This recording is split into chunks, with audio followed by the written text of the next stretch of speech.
Right, good day. Yes, we're here with Cornell from CJS Attorneys this morning again. Cornell, yes, if I may just start off by asking, we got quite a bit of questions.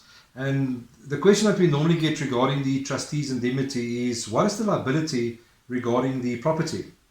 And the maintenance of the property. The maintenance of the property, sorry. Well, if you look at sectional title property, there are three classes of sectional title property. You have your common property, your units, and your exclusive use areas.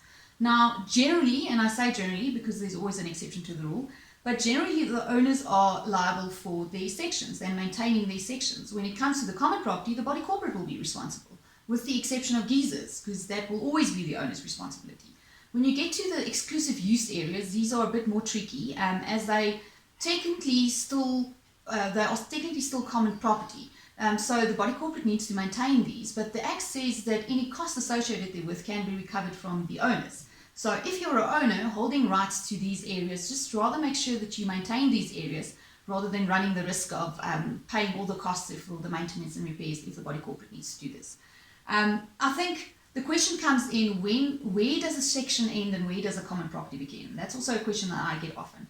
Now the Act refers to a medial line. Now this is an imaginary line that basically splits the common property from the unit.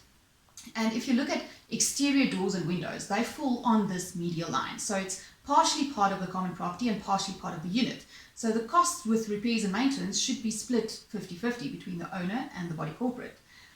If you go into more exceptions, if you look at cables and water pipes and wirings, here you have to look at where they are situated. If the cables or pipes are situated inside a unit and only supplies a service to that specific unit, then the owner will be liable for responsibility for the repairs and maintenance.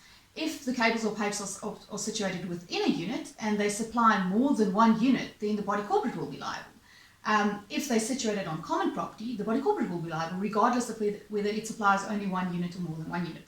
So you always have to look at where the pipes and cables are situated and whether it supplies only one unit or more than one unit. Okay, well, that's helpful information. I'm sure that you will find it helpful as well as a trustee on the maintenance side of things, on the property. There you go.